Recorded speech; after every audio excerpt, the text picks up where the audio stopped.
Euh, j'ai eu juste une question qui m'est venue dans le chat que je prends peut-être au début. Par rapport aux études qui ont été menées sur la personnalité diabétique dont tu parlais au début, est-ce que ça concernait spécifiquement le diabète de type 1 ou les diabètes en général? Et est-ce que c'était aussi mis en lien comme facteur de développement du diabète de type 1? Voilà, ça c'était la première question. Alors, c'était pour les deux types de diabète, type 1 et type 2 compris, mais ce qui est au niveau méthodologique problématique dans ces études, c'est que l'échantillon était des patients psychiatriques. Et donc, du coup, on partait déjà du principe qu'ils avaient, comme ils avaient un problème de gestion d'émotions, on allait retrouver justement un problème dans la glycémie. Et puis, ce que se passait, c'est qu'on généralisait justement les résultats en disant, en partant que ces résultats, ça c'était significatif ou illustratif des gens, de personnes qui n'avaient pas de problèmes psychiatriques. Et donc, on pouvait, par la généralisation, prévoir une personnalité qui regroupait ces genres de traits-là. Et donc, c'était de type 1 et de type 2. Ce sont des études très, très passionnantes, mais que parfois ça nous fait rire et parfois ça montre que malheureusement, il y a encore assez de représentations actuelles à propos de ce qui est, de qui serait une personnalité diabétique. Donc, ces états dépressifs sont-ils aussi un facteur de développement de diabète de type 1?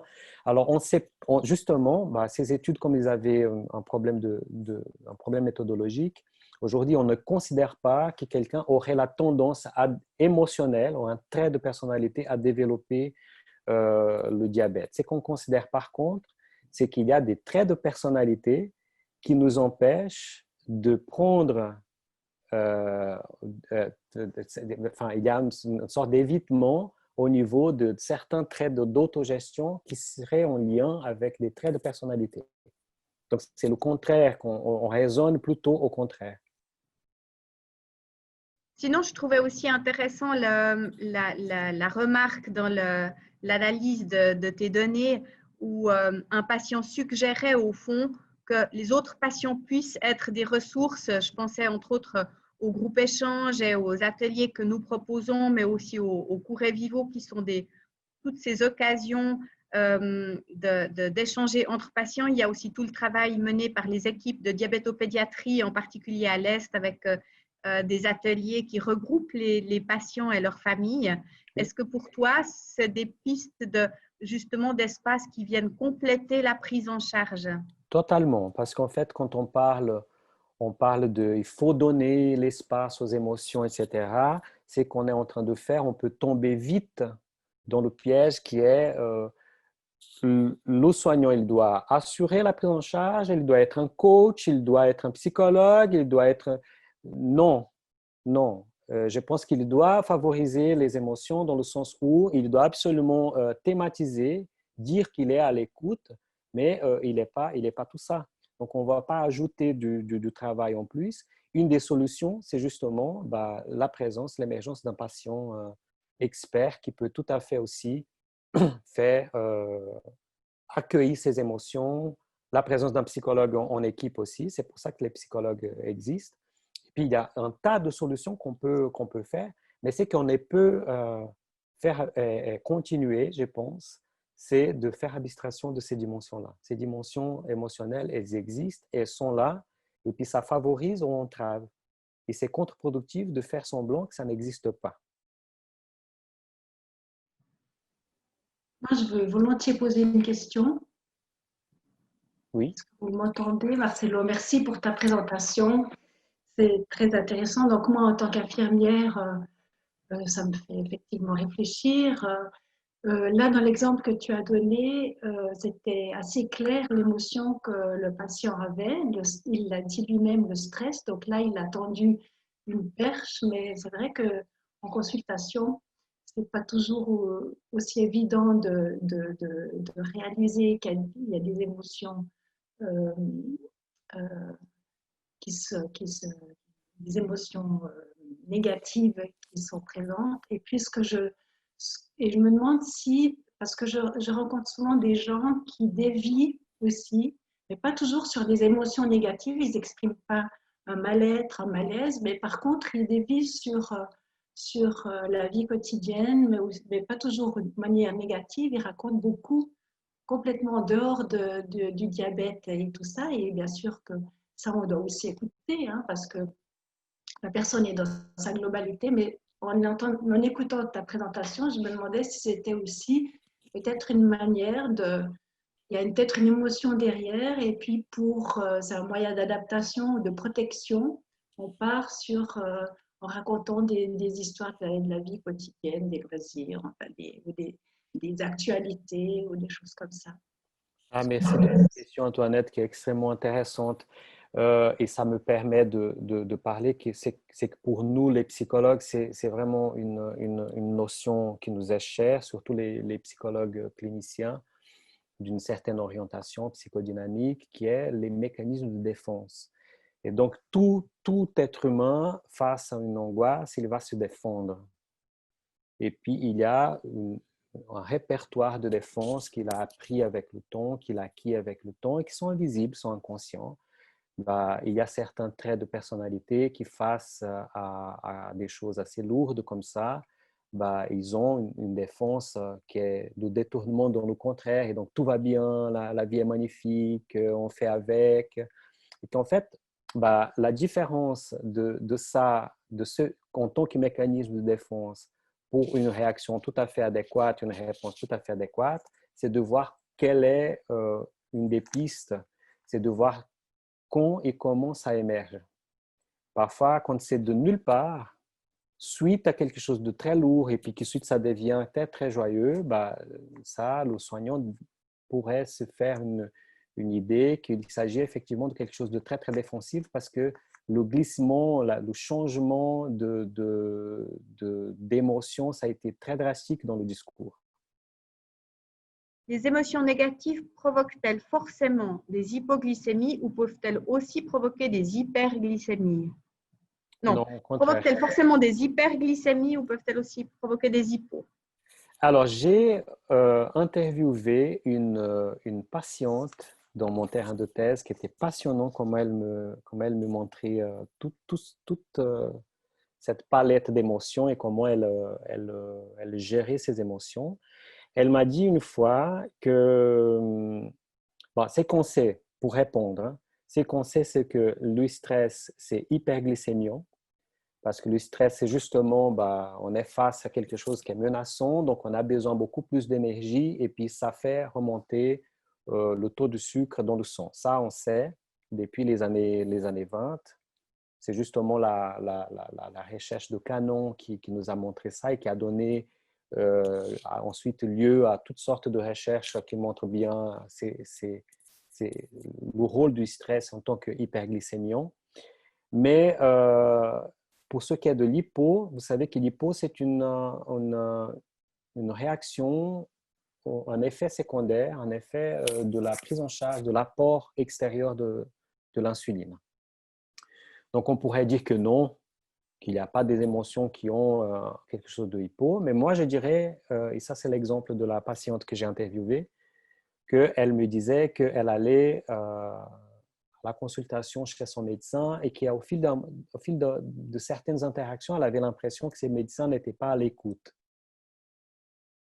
Et elle était un peu blessée avec ça parce qu'elle était là, récemment diagnostiquée, ne savait pas trop bien comment gérer ces choses, et puis elle trouvait que lui, il n'était pas très à l'écoute. Elle a commencé délibérément à augmenter un peu le taux de son insuline pour avoir des hypoglycémies, pour justement attirer l'attention de son soignant. La participante dit que pour ce qui la concerne, quand elle a un stress positif, stimulant, qu'elle vit positivement, ça lui provoque de l'hypoglycémie, alors que quand c'est un stress vécu négatif, ça lui provoque de l'hyperglycémie. C'est C'est très intéressant comme réponse et ça va aussi, et là, je pense que la personne qui a posé la question à propos des émotions négatives, hyperglycémie, hypoglycémie, ça me permet aussi de mentionner une autre recherche intéressante du côté Genève. Donc, chaque patient diabétique a développé ou développe, et l'objectif c'est celui-là, une théorie à propos de son propre corps. Et cette théorie à propos de son propre corps, c'est alimenté par des théories en lien avec les émotions. Vous voyez bien que le témoignage là, quand je suis en face, un stress positif, ça me fait ça. Quand je suis Ça, ce sont des théories qu'on développe à propos de notre propre corps, basées sur des résultats, et qu'on ne va pas retrouver ça dans des études. On va retrouver, parce que c'est de l'empirique, c'est du vécu, ça. Et ce qui est important là, et ça me permet de mentionner une recherche d'Alain Gollet du côté Genève, qui a mis en évidence, avec une notion qui a été reprise d'une autre étude américaine à propos des patients sentinelles. Je ne sais pas si vous avez déjà entendu parler de ça.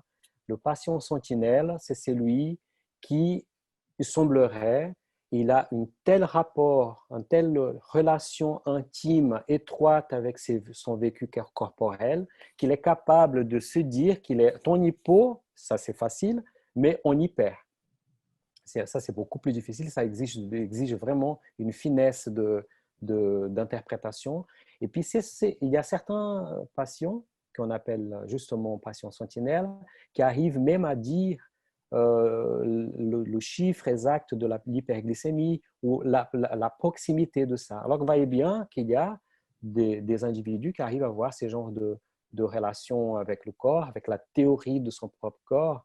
Et ce que ressort de ces études, et ça c'est important à retenir, c'est que les patients qui arrivent à développer cet état, enfin, d'être un patient sentinelle, ce sont des patients les moins angoissés. C'est-à-dire que l'angoisse coupe toutes sortes d'interprétations et ressentis du corps. Donc, plus on est angoissé, plus on est loin d'une interprétation d'un vécu corporel. Oui, alors en fait, je suis diabétique type 1 depuis une vingtaine d'années. J'ai été diagnostiquée en étant adulte à l'âge de 30 ans, et donc c'est un peu particulier. Et quand j'ai été diagnostiquée, bien sûr que comme pour tout diagnostic de ce type, c'est quelque chose d'émotionnellement très difficile. Et à l'époque, on m'avait proposé de voir une psychologue, mais bon, c'était il y a 20 ans, donc je ne me souviens pas exactement les tenants et les aboutissants, mais c'était dans le cadre d'une étude sur, je ne sais plus très bien en fait. Et j'ai eu à un moment un sentiment assez mitigé par rapport à ces entretiens, parce que je devais suivre un peu un protocole.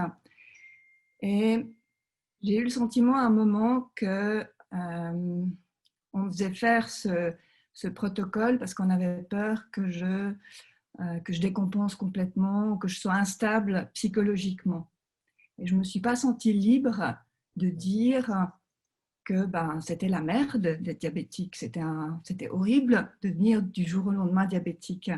Et qu'en fait, je n'avais pas le droit de dire ça, parce qu'en fait, un diabète, c'est vrai, c'est embêtant, mais ce n'est pas un cancer. Ce que j'ai entendu du médecin qui m'a diagnostiqué, il y a des choses pires. Et j'en ai rien retiré de ces séances avec cette psychologue, absolument rien. Et en fait, je me suis démerdée toute seule après pour gérer mon diabète. J'ai eu des super diabétologues, vraiment, j'ai été super bien soutenue par mes diabétologues, mais psychologiquement, j'ai pas eu de soutien en fait. Et j'ai vraiment eu le sentiment que c'était pas si grave et puis on pouvait vivre normalement avec le diabète.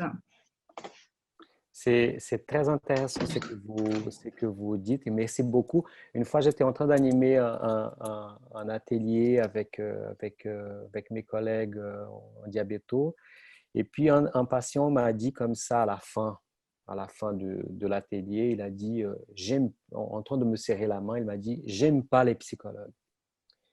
Et puis je lui ai dit, moi non plus.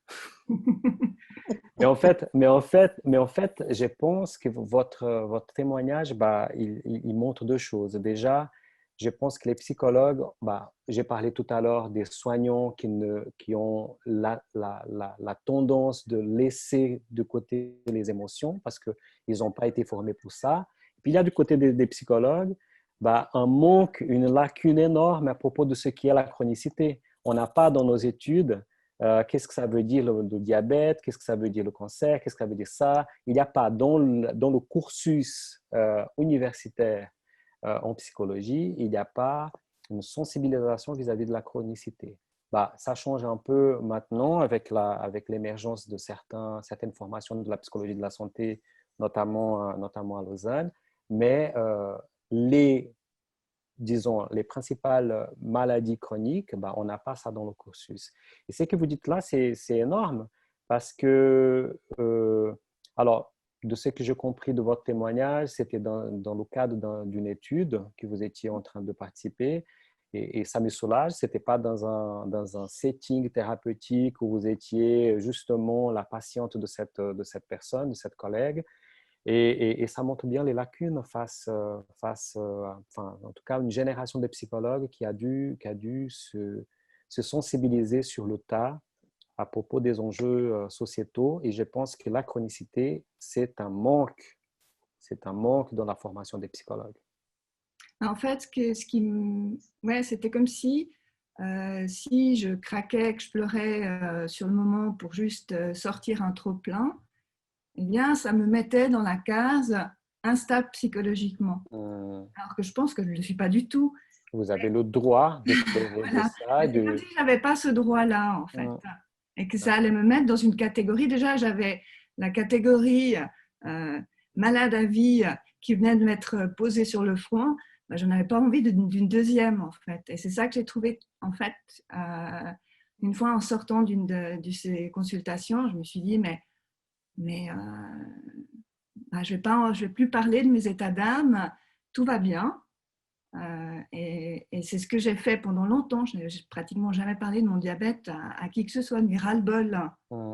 C'est dommage parce qu'en fait, vous voyez bien que la rencontre avec les interactions sociales vous ont tellement marqué avec ma collègue que vous êtes en train de parler même aujourd'hui. Est-ce que les patients ayant vécu une expérience de trauma ont plus de difficultés à gérer le diabète? Je dirais que oui. De mes connaissances de qu'est-ce que ça veut dire un trauma, qu'est-ce que ça veut dire le vécu d'un trauma. En étant, j'imagine, si on imagine le cas de figure de quelqu'un qui est déjà diagnostiqué, qui vit déjà avec un diabète et qui ensuite a un trauma dans le sens psychologique du terme, c'est lui qui vient ébranler certaines représentations, certaines certitudes. Bien sûr qu'il y aura un problème de gestion du diabète, puisqu'il y aura tout un réaménagement émotionnel et représentationnel à faire à propos de soi, de son corps. Une question, une remarque. Donc, vous avez entendu parler de l'étude Colaus à Lausanne. Oui. Il s'intéresse beaucoup aussi à la psychiatrie. Donc, je pense que vous pourriez être intéressé par la leçon inaugurale du professeur Preissig qui va donner le 16 novembre au CHUV et qui va parler justement des effets métaboliques des troubles de l'humain. Intéressant. Ça a été aussi bien montré par cette étude, par tout le suivi des 6000 et quelques Lausannois, que la dépression est un facteur de risque pour l'infarctus, pour le diabète, pour la prise de poids. Donc ça, c'est connu depuis, en tout cas pour les Lausannois, et ça a été déjà vu dans d'autres endroits, mais ça a été mis en évidence spécifiquement pour le suivi des Lausannois. Merci. Une bonne remise en question de nos pratiques professionnelles. Merci beaucoup pour cette conférence. Voilà, je me joins à ces messages du chat pour dire un tout grand merci à Marcelo dos Santos pour sa présentation. Merci aussi à vous tous et toutes de votre participation et de vos interventions, de vos émotions. Continuons à être connectés à nos émotions et puis à les accueillir. Et puis, je vous dis une toute belle soirée et à tout bientôt. Merci. Merci beaucoup. Au revoir.